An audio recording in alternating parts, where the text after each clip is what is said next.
ভালোবাসা, ঝগড়া, রাগ, অভিমান, হাসি, কান্না কত কিছু নিয়েই ১০টা বছর একসাথে দুজনে পার করে দিলাম।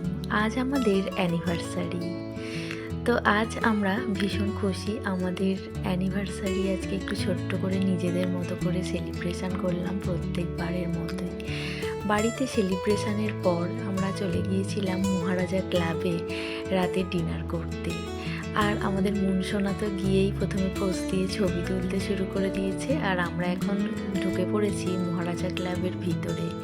তো এখানে এই প্রথমবার এলাম।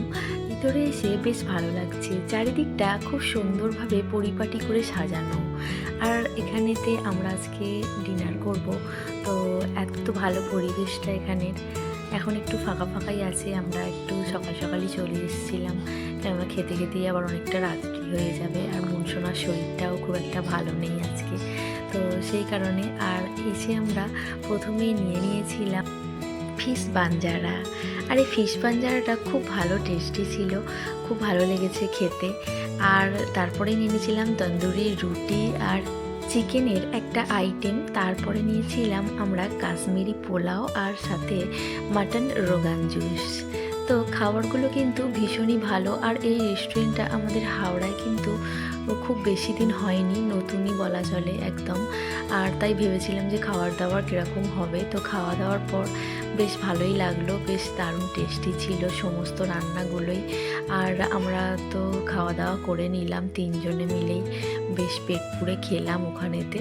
তো খাওয়া দাওয়া শেষ, এখন বাড়ি ফেরার পালা। আর বাড়ি ফেরার পথেও তো বাবা মেয়ে পোজ দিয়ে ছবি তুলতে ছাড়ে না। আর এখন আমরা বেরিয়েও পড়েছি, চলে যাবো এবার বাড়ি। আর বাড়ি গিয়েই আবারও সারপ্রাইজ, মুনসোনা নিজের চকলেটগুলো নিয়ে চলে এসেছে পাপাকে আর আমাকে উপহার দেওয়ার জন্য। আর ভালোবেসে দুজনকে খাইয়ে দিয়েছে চকলেটগুলো।